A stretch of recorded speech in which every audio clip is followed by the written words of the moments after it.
Les renseignements généraux qui alertent sur la multiplication de ce qu'ils appellent des incidents scolaires liés au voile islamique et aux tenues traditionnelles.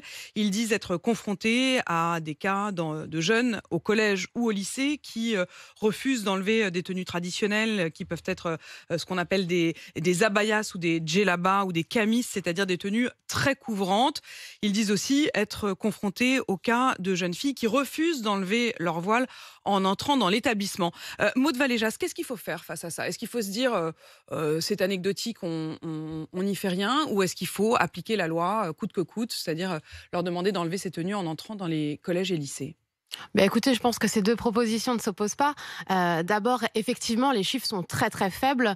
Nous, à Sud Éducation, on pense que cette note, elle s'inscrit davantage dans un contexte politique et médiatique, largement islamophobe, plus que dans le quotidien des collègues et des établissements scolaires.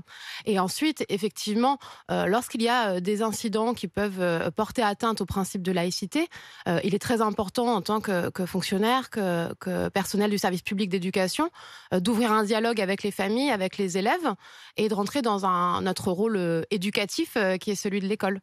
Ça veut dire quoi ouvrir un dialogue? C'est-à-dire, moi, on va prendre un exemple très concret, hein, puisque ça se passe, en ce moment même, dans des lycées, par exemple, à Garges-lès-Gonesse, à Argenteuil, à Arnouville, des jeunes filles qui refusent d'enlever le voile en rentrant dans le collège. Est-ce que vous leur dites, vous, si vous êtes confrontés à ce genre de situation, bah, rentre chez toi et reviens quand tu enlèves ton voile, ou alors tu l'enlèves là et tu rentres dans l'établissement, ou alors est-ce qu'au contraire, vous considérez qu'il faut qu'ils puissent rentrer et qu'on en parle et qu'on dialogue? Alors, moi, ce que je considère, c'est qu'il faut appliquer la loi. Et la loi, elle ne dit pas qu'il faut exclure les élèves. Ça, c'est un premier élément. Pour nous, c'est très important de rappeler que tous les élèves ont leur place dans le service public d'éducation, quelle que soit leur croyance réelle ou supposée, quelle que soit leur origine. Donc, évidemment, il faut que ces élèves rentrent dans l'établissement. Il faut qu'elles soient reçues par les enseignants et les enseignantes, par les CPE. C'est aussi leur rôle, qu'on reçoive les familles, que l'on discute, qu'on rappelle la loi aussi. Parce qu'en fait, des élèves dans un établissement scolaire qui ne respectent pas le règlement, c'est quelque chose d'assez habituel en réalité. Voilà. Et à chaque fois, en fait, c'est un Mais dialogue vous ne me qui dites pas s'ouvre. ce qu'on fait. C'est-à-dire qu'en fait, si par exemple la jeune fille refuse de d'enlever son voile, elle peut quand même prendre place dans la classe? Ah, écoutez, là, le renseignement territorial note 144 incidents dont on ne connaît pas l'issue. Je pense que le nombre de jeunes filles qui refusent à l'issue d'une discussion, d'un dialogue avec leur famille, d'enlever le voile, moi, j'ai pas de chiffres, mais il me semble que je ne sais même pas si ça arrive en réalité.